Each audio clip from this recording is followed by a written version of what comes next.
Hello dear students, once again welcome back to our channel Gyan Lab and welcome back to our chapter wise MCQ series। आप लोगों के continue comments देखकर I thought कि चलो ठीक है chapter number 3 भी लेकर आ जाते हैं। जब तक आप लोग कमेंट्स करते रहोगे मैं चैप्टर वाइज MCQ सीरीज लाती रहूंगी, क्योंकि आप लोगों का इंटरेस्ट और आप लोगों के डेडिकेशन की वजह से मुझे एनर्जी मिलती है कि मैं आप लोगों के लिए वीडियोस बनाऊं। तो आप लोग ज्यादा से ज्यादा वीडियो को शेयर करो, आंसर कमेंट करो, तो मुझे पता चलेगा कि हाँ आप लोग वीडियोस देख रहे हो और फिर मैं आगे के नेक्स्ट चैप्टर्स भी वीडियोस लेकर आऊंगी। ठीक है, अब आज हम सॉल्व करने वाले हैं chapter number 3, that is inheritance in variation वाले चैप्टर के एमसीक्यूज। अगर इसका वेटेज आपको याद हो, मैंने आपको चैप्टर वाइज एमसीक्यू का वेटेज बताया था, तो अप्रोक्सीमेटली 5 मार्क्स तो आराम से इस चैप्टर में कवर हो जाते हैं। मतलब 5 मार्क्स के एमसीक्यू ऑन एन एवरेज इस चैप्टर में से पूछे जाते हैं। पहले ही मैं अनाउंसमेंट डिस्क्लेमर दे देना चाहती हूँ कि ये जो एमसीक्यूज होंगे ये फार्मेसी वाले स्टूडेंट्स के लिए भी यूजफुल हैं और नर्सिंग वाले स्टूडेंट्स के लिए भी यूजफुल हैं, क्योंकि बहुत सारे बच्चे वीडियो देखते नहीं है पूरा, सुनते नहीं है पूरा, बस टक टक टक टक टक करके आगे भाग जाते हैं। तो उनको ये सुनाई नहीं देता है कि ये जो वीडियो है ये नर्सिंग स्टूडेंट्स और सीईटी स्टूडेंट्स दोनों के लिए है, क्योंकि एमएसटी सीईटी और नर्सिंग सीईटी में सेम पैटर्न के क्वेश्चन आते हैं। चलो स्टार्ट करते हैं हम अपना आज का सेशन। सब लोग अपने सामने एक बुक लेकर रखो। आपको हर एक क्वेश्चन का कौन सा आंसर राइट गया, कौन सा आंसर रॉन्ग गया, ये कमेंट करना है। और लास्ट में आपको नीचे कमेंट करना है कि आज आपके टोटल 20 क्वेश्चंस में से कितने क्वेश्चंस राइट गए। ठीक है, चल let's start with our today's first question. अब पहला क्वेश्चन हमको पूछा गया है, Mendel's factor is now called as dash. तो मेंडल सर जब जेनेटिक एक्सपेरिमेंट कर रहे थे, उनके पास ना माइक्रोस्कोप था, ना उनको क्रोमोसोम के बारे में ज्यादा इंफॉर्मेशन थी। लेकिन जब उन्होंने अपने चर्च के पीछे वाले बैकयार्ड में वटाने के प्लांट्स ग्रो किए, तो उन्होंने ऑब्जर्व किया कि कुछ तो ऐसा है, देयर इज समथिंग जो पेरेंट्स में से ऑफस्प्रिंग में ट्रांसफर होता है। तो उस समथिंग को उन्होंने नाम दिया यस फैक्टर। तो मेंडल ने उस टाइम पे जिस चीज को फैक्टर बोला था, आगे जाके उस फैक्टर का नाम क्या पड़ा? मेंडल ने जिस चीज का नाम फैक्टर रखा था, आगे जाके उस फैक्टर को हम बुलाने लगे जीन। तो मेंडल ने जो टर्म हमको दिया था फैक्टर, अब उसको हम जानते हैं जीन के नाम से। तो जिसने जिसने ऑप्शन नंबर डी कमेंट किया है नीचे, मैं देख रही हूं, they are absolutely correct. So option number D is the right answer. चल ये तो बहुत इजी था ना। अब पढ़ते हैं, धीरे धीरे लेवल बढ़ेगा, टेंशन मत लो। सेकेंड क्वेश्चन, बड़ा क्वेश्चन देखते ही आपको समझ जाना चाहिए, इसमें टाइम लगेगा, इसीलिए फटाफट फटाफट क्वेश्चन रीड करने का। मैं आपको 5 सेकंड देती हूँ, try to answer this question on your own. Video को पॉज करके आंसर करो। चल साथ में सॉल्व करते हैं। When a pure tall red flowered individual, pure tall और रेड फ्लावर है, मतलब डाई हाइब्रिड क्रॉस है, टॉल कैरेक्टर भी है उसके पास और रेड कलर का फ्लावर है। जब हम इसको प्योर ड्वार्फ और व्हाइट फ्लावर के साथ क्रॉस करते हैं, तो ये ड्वार्फ और व्हाइट फ्लावर है, तो हमको फिनोटाइप में क्या देखने को मिलता है? देखो इससे और इससे जब हम गैमेट्स बनाएंगे, तो इसका एक कैपिटल टी, इसका एक कैपिटल आर, इसका एक स्मॉल टी, इसका एक स्मॉल आर। अब इसको जब आप आपस में क्रॉस करोगे तो आपको मिलेगा F1 जनरेशन। अब F1 जनरेशन का फिनोटाइप हमको क्या बोला गया है? I'm so sorry, दिखने में हमको जो F1 जनरेशन मिलेगा वो होगा टॉल और रेड, बराबर। तो यानी कि ये और ये साथ में आ जाएंगे, तो capital T small T, capital R small R. मतलब F1 जनरेशन जब आप प्योर पेरेंट्स को आपस में क्रॉस करते हो तो F1 जनरेशन हमेशा हाइब्रिड होता है। तो यहाँ पर हमको जो F1 जनरेशन मिलेगा उसका जीनोटाइप क्या होगा? अब बता दो। अब तो मैंने आपको हिंट भी दे दी आंसर सॉल्व करके। Yes absolutely correct. तो इस क्वेश्चन का राइट आंसर क्या आएगा? ऑप्शन नंबर ए, यानी कि hybrid of tall red. Next, हाँ अब ये क्वेश्चन थोड़ा सा कंफ्यूजिंग होगा। मैंने आपको बोला कि रुको जरा, सब्र करो, धीरे धीरे लेवल बढ़ेगा। बैक क्रॉस का डेफिनेशन क्या होता है? देखो मैं आपको फिर से याद दिलाती हूँ। जब हमारे पास F1 इंडिविजुअल है, अगर इस F1 इंडिविजुअल को आप सिर्फ रिसेसिव पेरेंट के साथ क्रॉस करोगे तो इसको हम टेस्ट क्रॉस बोलते हैं। लेकिन अगर आप F1 इंडिविजुअल को रिसेसिव के साथ क्रॉस करो या फिर इसको डोमिनेंट के साथ क्रॉस करो, इस दोनों को मिलाकर बैक क्रॉस बोला जाता है। मतलब test cross is also back cross, but back cross is not test cross, क्योंकि बैक क्रॉस में दोनों ऑप्शंस आते हैं। F1 इंडिविजुअल रिसेसिव पेरेंट के साथ भी क्रॉस हो सकता है, F1 इंडिविजुअल डोमिनेंट पेरेंट के साथ भी क्रॉस हो सकता है। तो a cross between F1 individual and F2 individual, गलत। F1 को F2 के साथ थोड़ी ना तो क्रॉस करवाएंगे, that is not back cross. A cross between F1 individual with another F2 individual, गलत, सेम ही है options. A cross between F1 individual and one of the two parents, मतलब हमारे पास या तो डोमिनेंट पेरेंट होगा या तो रिसेसिव पेरेंट होगा, तो दोनों में से आप किसी के साथ भी क्रॉस करो, it will be a back cross. तो बैक क्रॉस के डेफिनेशन में भी आपको दिया है, जब हम F1 इंडिविजुअल को किसी भी एक पेरेंट के साथ क्रॉस करते हैं तो उसको हम बोलते हैं बैक क्रॉस। जब आपको स्पेसिफिकली बोला गया है कि आप F1 इंडिविजुअल को सिर्फ रिसेसिव पेरेंट के साथ क्रॉस करोगे तो वो टेस्ट क्रॉस है। अगर आपको रिसेसिव वर्ड नहीं दिया है तो वो बैक क्रॉस हो जाएगा, ठीक है। So the correct answer is option number C. Next question, the father, हाँ अब ये ब्लड ग्रुप वाले क्वेश्चंस में ना सब बच्चों के पसीने छूट जाते हैं, बहुत ज्यादा टाइम कंज्यूमिंग हो जाता है ऐसे टाइप का question, so let us solve it together. The father has blood group AB and the mother has blood group O। The child is supposed to have which of the following blood groups. अभी आपको blood group वाला concept पता होना चाहिए। Father का blood group क्या है? AB blood group है। अगर फादर का ब्लड ग्रुप AB है तो या तो फादर का जीनोटाइप यही होगा, या तो का ऑप्शन ही नहीं है। AB ब्लड ग्रुप है मतलब उसके पास एक A वाला अलील है, एक B वाला अलील है। मदर का ब्लड ग्रुप O है मतलब मदर के पास दोनों स्मॉल I वाले अलील्स है। अब इसके अगर मैं गैमेट्स बनाऊं तो फादर के दो गैमेट्स बनेंगे, एक A वाला गैमेट आएगा, एक B वाला गैमेट आएगा, ये फादर के गैमेट्स हैं। और मदर में से एक स्मॉल I आएगा तो ये मदर वाला गैमेट है, ठीक है। अब देखो ये स्पर्म और ये ओवम जब साथ में फर्टिलाइज करेंगे तो ये जीनोटाइप मिलेगा। अब यहाँ पर एक कैपिटल A है मतलब the blood group will B A, और या तो फिर ऑप्शन है कि हमारा ब्लड ग्रुप B होगा। दो ही ऑप्शन है, अगर फादर का ब्लड ग्रुप AB है और मदर का ब्लड ग्रुप O है तो या तो बच्चे का ब्लड ग्रुप A होगा या तो बच्चे का ब्लड ग्रुप B होगा, सिंपल कैलकुलेशन। तो अब मुझे बताओ इसमें से आंसर क्या होगा? यस, या तो A होगा या तो B होगा, तो आंसर होगा option number B। Is this clear everybody? चलो next question, this is also very interesting question. Die hybrid cross वाले टॉपिक में का क्वेश्चन दिया गया है यहाँ पर। अब यहाँ पर हमको क्या पूछा गया है? The total number of offsprings obtained through Mendelian dihybrid cross is 1600 in F2 generation. Okay, how many of them are pure? तो ध्यान से देखो, अभी यहां पर ध्यान से देखो, मैं आंसर पहले नहीं दिखाऊंगी, शू यहां पर ध्यान से देखो, ये हमारा डाई हाइब्रिड क्रॉस है। डाई हाइब्रिड क्रॉस में हमारे पास टोटल 16 बच्चे होते हैं। कितने बच्चे होते हैं? टोटल 16 स्टूडेंट्स होते हैं, राइट। तो यहाँ पर हमारे पास टोटल 16 बच्चे हैं। अब इसमें से कितने बच्चे प्योर हैं हमारे पास? ये देखो, इसमें से कितने बच्चे प्योर हैं? सिर्फ दो प्योर है, एक प्योर डोमिनेंट मतलब फर्स्ट वाला बच्चा और एक प्योर रिसेसिव मतलब लास्ट वाला बच्चा। मतलब हमारे पास 16 बच्चे में से सिर्फ दो बच्चे प्योर हैं, ठीक है।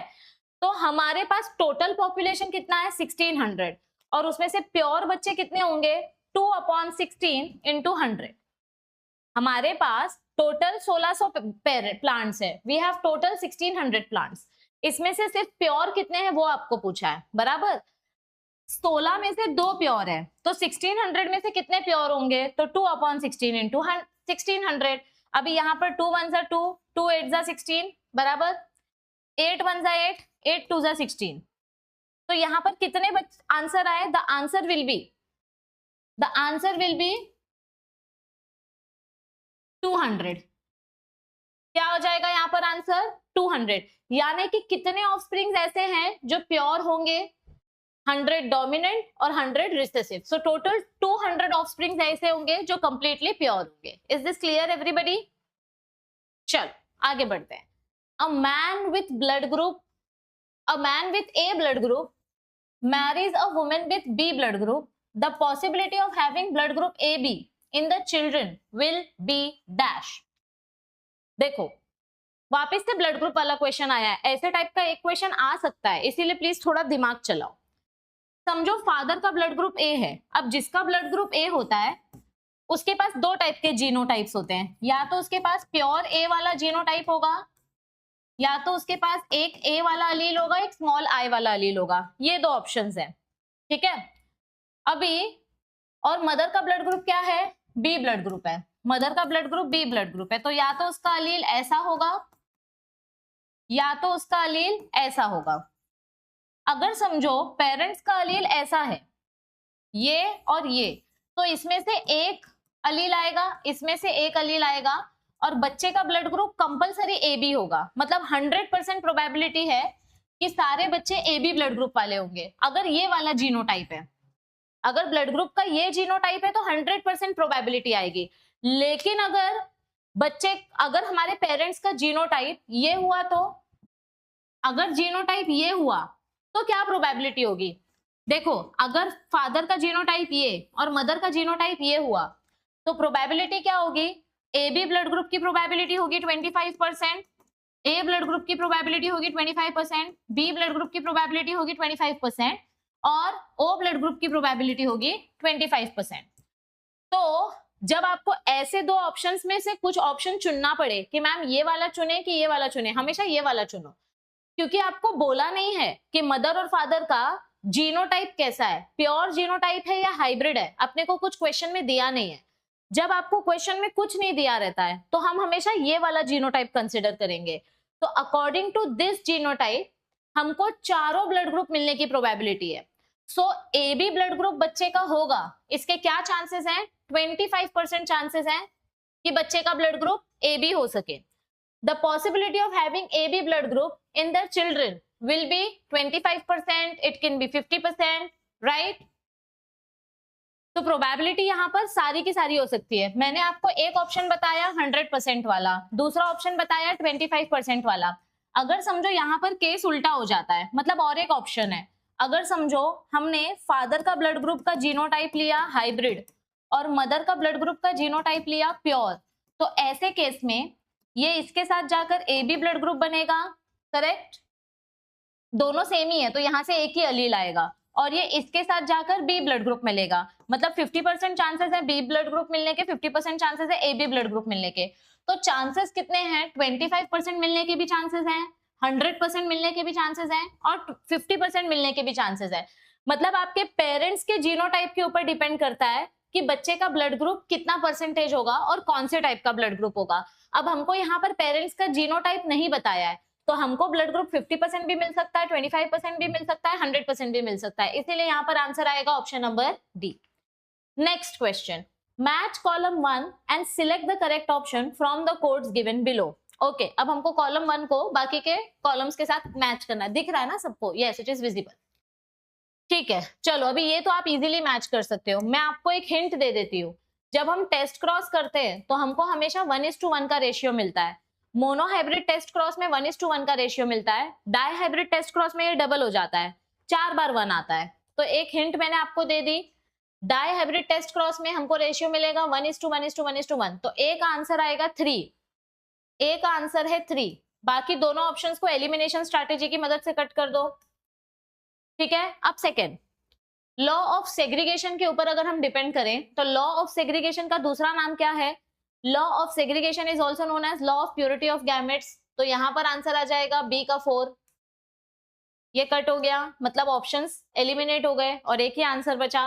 फिर भी और एक बार चेक करो, लॉ ऑफ इंडिपेंडेंट असॉर्टमेंट का एग्जांपल क्या है? Die hybrid cross. Die hybrid cross में हमको थर्ड लॉ देखने मिलता है, करेक्ट? सो सी का आंसर आएगा 2, बचा एक, D. So this is your right answer. ऐसे आप एलिमिनेशन स्ट्रैटेजी यूज करके अपने आंसर्स फाइंड आउट कर सकते हो। Next question, match the items given in column 1 with those listed in column 2। Again same type का क्वेश्चन है, मैंने अभी इतना चिल्ला चिल्ला के आपको बताया था। टेस्ट क्रॉस मतलब क्या होता है? F1 into recessive parent. अब आप मुझे बताओ इसका आंसर क्या आएगा, जल्दी बताओ चैट बॉक्स में। What will be the answer for this question? Sorry. Yes. क्या आएगा इसका आंसर? मोनोहाइब्रिड क्रॉस मतलब एक डोमिनेंट और एक pure recessive, pure dominant with pure recessive. तो मोनोहाइब्रिड क्रॉस में ये आएगा आंसर, 1 का आंसर आएगा आर, तो ये कट हो जाएगा।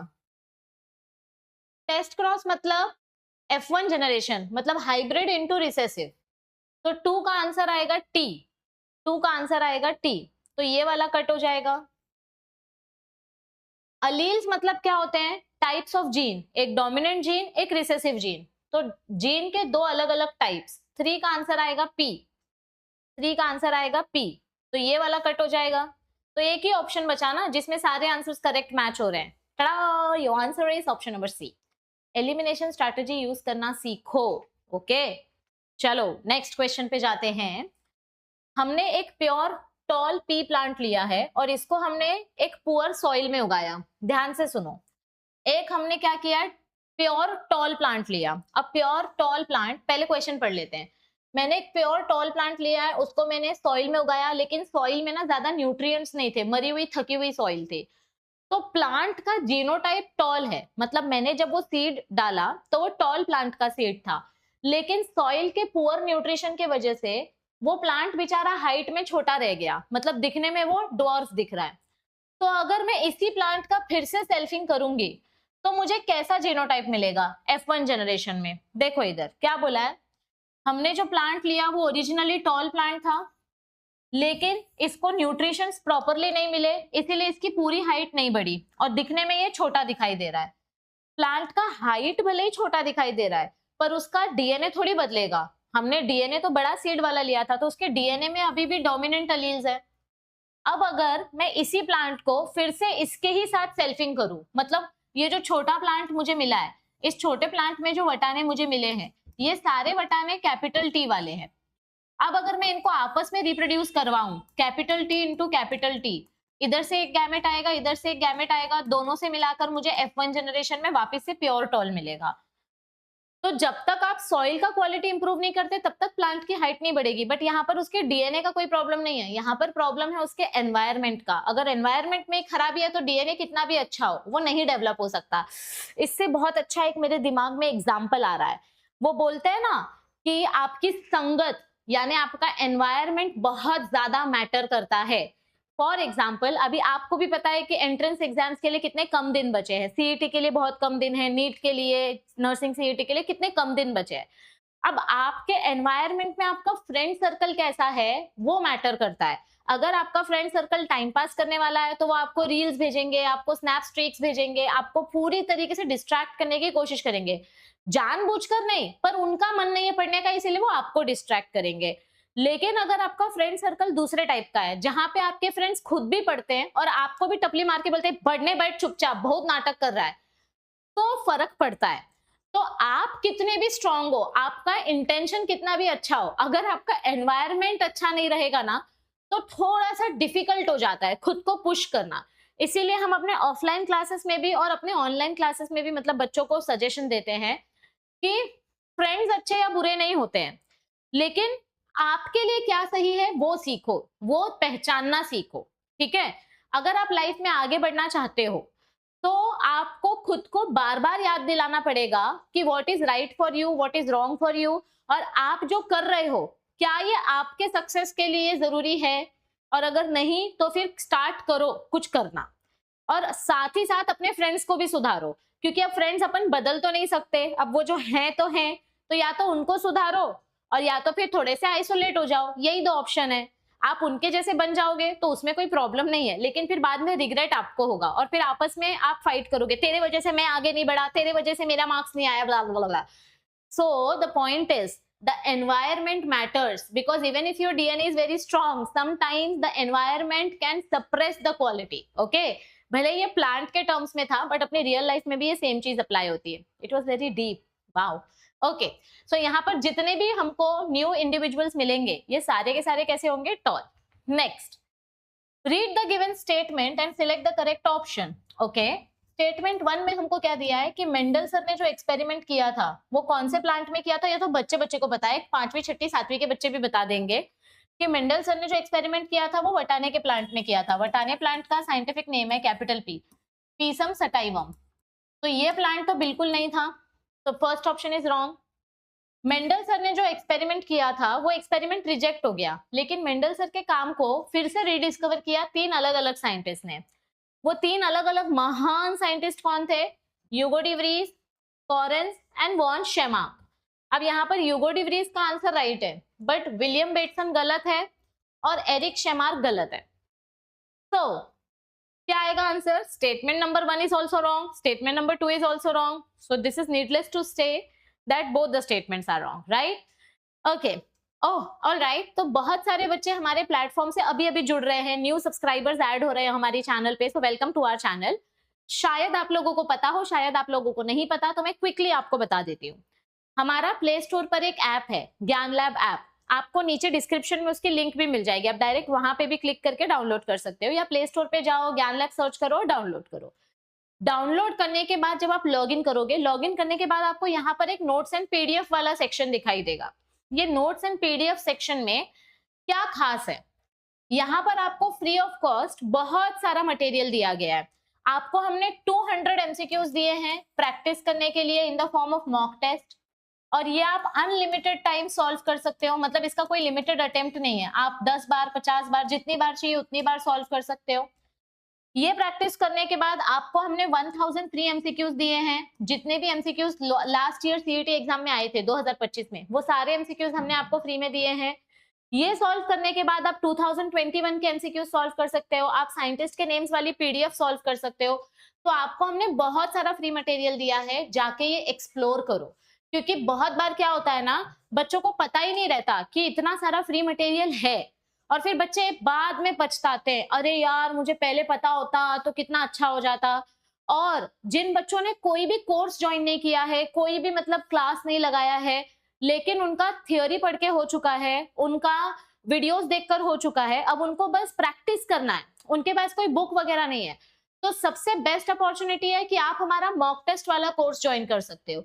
यहाँ पर हमने आपको एवरी चैप्टर के 3 मॉक टेस्ट और फुल लेंथ 34 मॉक टेस्ट, मतलब आराम से 4000 एमसीक्यूज हमने आपको दिए हैं मॉक टेस्ट के फॉर्म में प्रैक्टिस करने के लिए।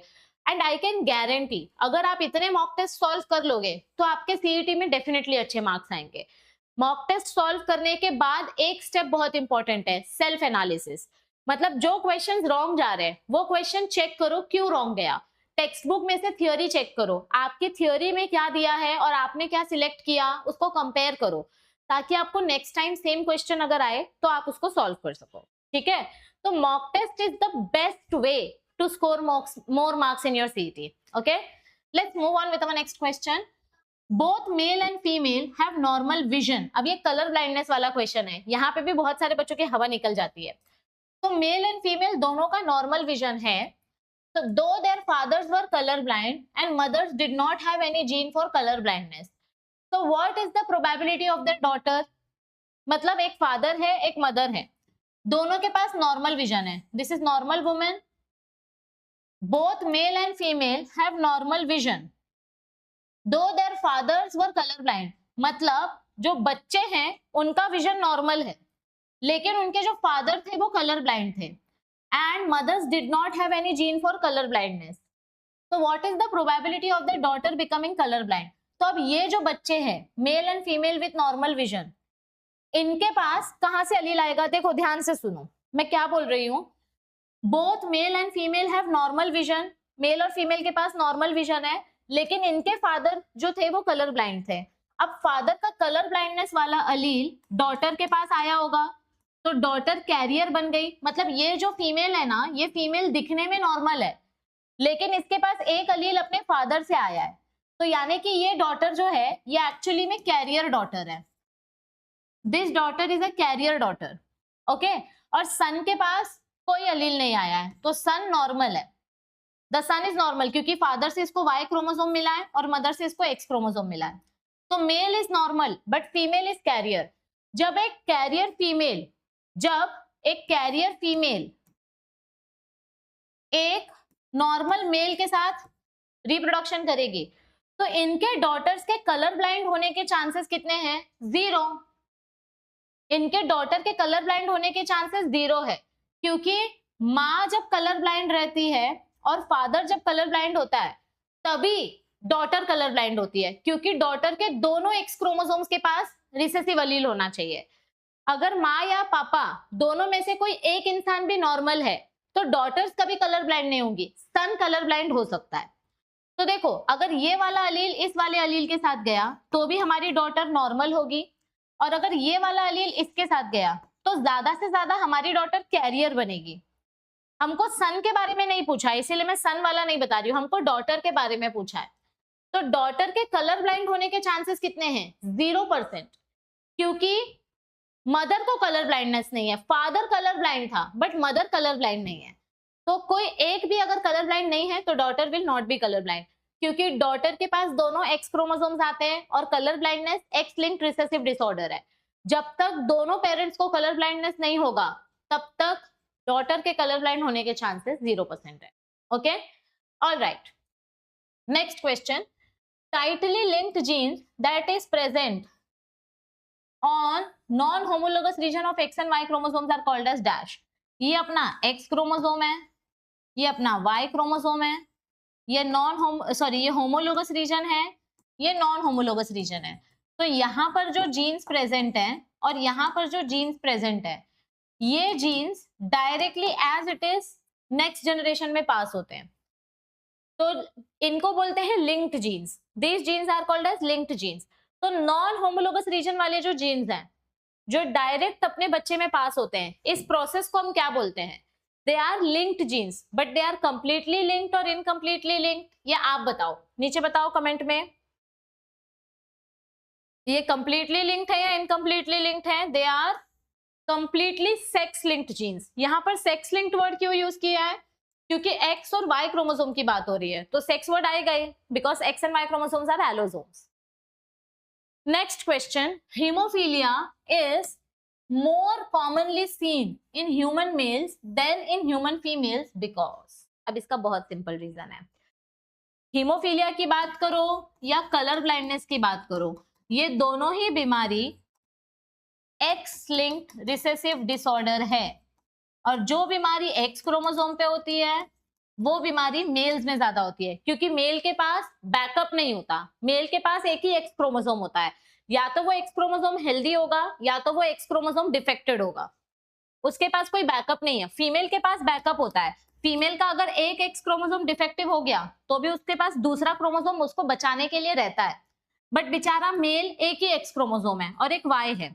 अब ये एक्स क्रोमोसोम अगर डिफेक्टिव निकला तो मेल डिफेक्टिव हो जाएगा, अगर ये एक्स क्रोमोसोम हेल्दी निकला तो मेल हेल्दी रहेगा। तो ऐसे टाइप के क्रोमोसोम को बोलते हैं हेमीजाइगस। हेमी मतलब क्या होता है?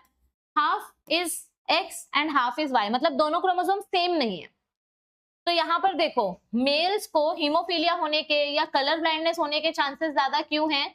क्योंकि ये जो बीमारी है ये एक्स क्रोमोसोम पे है। जो बीमारी एक्स क्रोमोसोम पे होती है वो मेल्स में ज्यादा होती है, ठीक है, क्योंकि उनके पास कोई बैकअप नहीं होता है। मुझे पता नहीं क्यों हंसी आ रही है। So this disease is due to X linked recessive disorder.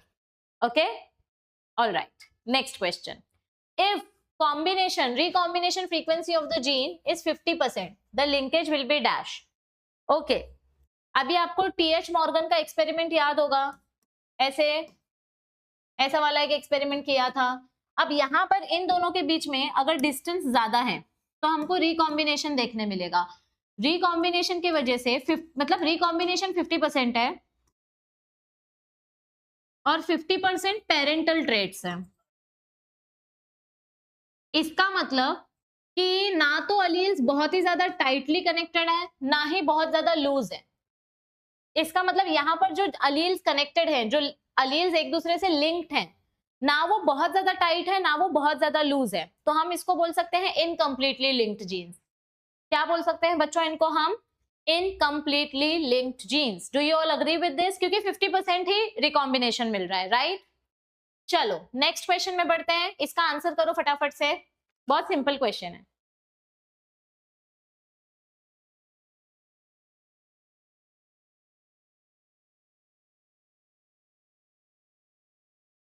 Hint दे देती हूं मैं, ये देखो, अभी एक कपल है और उनको बार बार लड़की पैदा हो रही है। A couple has 6 daughters। Now what is the probability of having a girl next time? अगर हर बार आपको लड़की पैदा हो रही है तो अब 7वीं बार भी लड़की ही होगी या लड़का होगा, इसकी क्या प्रोबेबिलिटी है? It is not fixed. 50-50% chances हैं, लड़का भी हो सकता है लड़की भी हो सकता है। क्योंकि बच्चा मेल होगा या फीमेल होगा ये किस पे डिपेंड करता है? स्पर्म पे डिपेंड करता है। क्योंकि हमारे पास अंडा तो एक ही टाइप का है, अंडे के पास हमेशा सिर्फ एक्स क्रोमोसोम है, दिख रहा है ना? हाँ, लेकिन हमारा जो स्पर्म है वो 2 अलग अलग टाइप के हैं, एक्स और वाई। अब बार बार अगर एक्स वाला स्पर्म ही जाएगा अंडे के पास तो लड़की मतलब लड़की ही पैदा होगी, अगर वाई वाला स्पर्म जाएगा अंडे के पास तो लड़का पैदा होगा। तो यहाँ पर अभी भी चांसेस 50-50 है, चाहे 10 लड़कियां हो चाहे 20 हो। जब तक आपका स्पर्म आप खुद सिलेक्ट करके एग के साथ फर्टिलाइज नहीं करते तब तक आप कुछ नहीं बता सकते। द चांसेस आर ऑलवेज 50-50%, क्योंकि स्पर्म दो टाइप के होते हैं, एक्स एंड वाई। तो यहाँ पर अभी भी प्रोबेबिलिटी क्या रहेगी, 50% की प्रोबेबिलिटी रहेगी कि लड़का होगा या लड़की होगी, right. Next question, if father shows normal genotype and mother shows a carrier trait for haemophilia, then what will happen. ये देखो, father is normal but mother is carrier, एक ही अलील उसके पास डिफेक्टिव है, दिस इज कैरियर मदर। तो अब बताओ आंसर क्या होगा। ऑप्शंस क्या दिए हैं, all the female offsprings will be normal, this is carrier female, this is normal female. All the female offsprings will be carrier, गलत गलत। A male offspring has 50% chance of acquiring disease. अब देखो दो mail है, इसमें से 50% mails को haemophilia है और 50% मेल्स नॉर्मल है, तो ये वाला स्टेटमेंट राइट है। 50% मेल्स नॉर्मल होंगे, 50% मेल्स को डिजीज होगा। A female offspring has probability of 50% to have a active disease. एक भी फीमेल को हीमोफीलिया है क्या, नहीं। ये जो फीमेल है she is just a carrier, इसको हीमोफीलिया हुआ नहीं है, ये सिर्फ हीमोफीलिया का कैरियर है। लेकिन मेल बेचारे को हीमोफीलिया हो गया क्योंकि उसके पास बैकअप नहीं था। तो इसमें से एक ही ऑप्शन करेक्ट है, that is option number C. चलो नेक्स्ट क्वेश्चन पे जाते हैं। One type of chromosome has middle centromere whereas the other terminal centromere they are dash। अब ये तो बहुत बच्चे वाला आंसर है, ये देखो एक के पास सेंटर में है सेंट्रोमियर, एक के पास एकदम एंड में है टर्मिनल में। तो आंसर क्या आएगा, जिसके पास सेंटर में है उसको बोलेंगे मेटासेंट्रिक, जिसके पास टर्मिनल एंड में है उसको बोलेंगे telocentric. So the answer is metacentric and telocentric respectively. Next question, which of the following is a correct match? Let us compare। अब ये आपको आना चाहिए।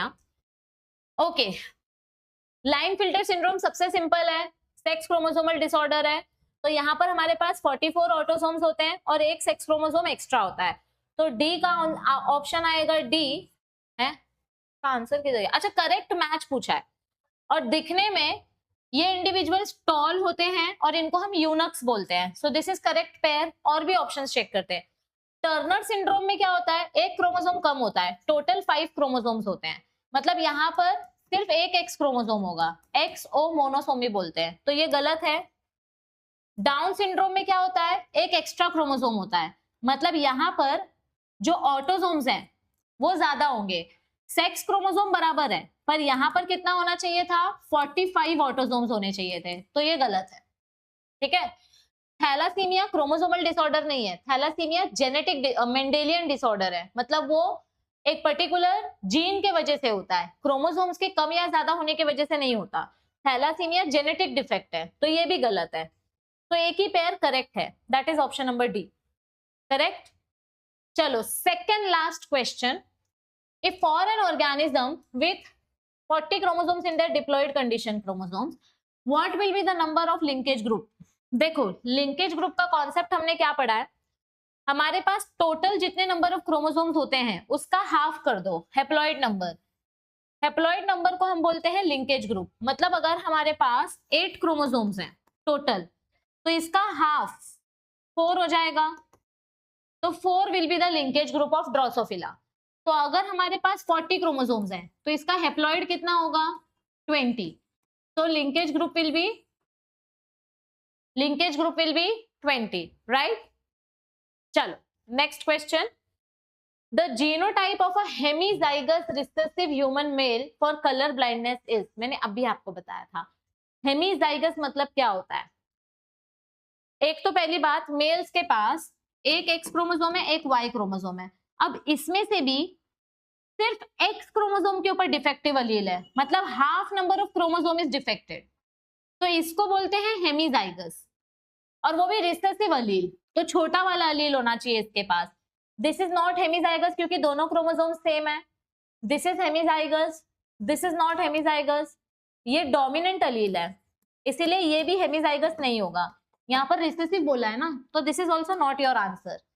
अगर डोमिनेंट डिसऑर्डर होता तो ये आंसर आता, बट रिसेसिव बोला है, so the only correct answer is option number B. Understood everybody? अभी भागो मत, जल्दी जल्दी अपने मार्क्स नीचे कमेंट करो। आज के 20 एमसीक्यूज में से आपके टोटल कितने एमसीक्यूज राइट आए, कितने एमसीक्यूज रॉन्ग गए। अगर समझो किसी बच्चे को हमारा full length mock test affordable नहीं है तो वो हमारा मिनी मॉक टेस्ट एक्सप्लोर कर सकता है। यहाँ पर 99 रुपीज में हमने आपको 900 एमसीक्यूज दिए हैं और ये एमसीक्यूज भी आपके लिए बहुत ज्यादा हेल्पफुल हो सकते हैं। अभी भी अगर किसी बच्चे को वरदान बैच ज्वाइन करना है तो वो कर सकता है, लेकिन वरदान बैच में हमारे कुछ 14-15 चैप्टर्स खत्म हो चुके हैं, तो इससे अच्छा मॉक टेस्ट वाला कोर्स ज्वाइन कर लो, ठीक है। कुछ कोर्स वगैरह परचेस करते टाइम आप हेल्पलाइन नंबर कांटेक्ट कर सकते हो। आपको आई होप कि आज के एमसीक्यू सेशन से काफी हेल्प और मोटिवेशन और रियलिटी चेक मिला होगा। अब नेक्स्ट चैप्टर जो मैं लाऊंगी, चैप्टर नंबर 4, इंपॉर्टेंट चैप्टर है, थोड़ा सा डिफिकल्ट चैप्टर है, इसीलिए मैं सजेस्ट करूंगी कि उसका पहले आप वन शॉट लेक्चर्स देख कर आना, उसके बाद सॉल्व करना, ठीक है। और अगर आप चाहते हो कि मैं सीरीज को कंटिन्यू करूं तो फिर सीरियसली पढ़ना स्टार्ट करो। आपके कमेंट्स देखकर ही मुझे मोटिवेशन मिलता है, आपके मार्क्स देखकर मुझे मोटिवेशन मिलता है कि हाँ इन बच्चों को मेरी जरूरत है तो मुझे इनको पढ़ाना चाहिए। तो जितने ज्यादा कमेंट्स होंगे, जितने ज्यादा आप वीडियोस को शेयर और सब्सक्राइब करोगे अपने फ्रेंड्स के साथ और लाइक करोगे, उतना मुझे पता चलेगा कि हाँ आप लोग वीडियो देख रहे हो और मुझे भी मोटिवेशन मिलेगा। So if you want me to continue this series, please make sure that you like this video, comment below it and share it with your friends and subscribe to our channel, क्योंकि आप लोगों के लिए हम बहुत मेहनत कर रहे हैं और भी आप लोगों के लिए कंटेंट आने वाला है। बस आप अपनी पढ़ाई पे फोकस करो और आपकी पूरी हेल्प हम करेंगे। So all the best everybody, I will see you soon. Till then, stay tuned, take care.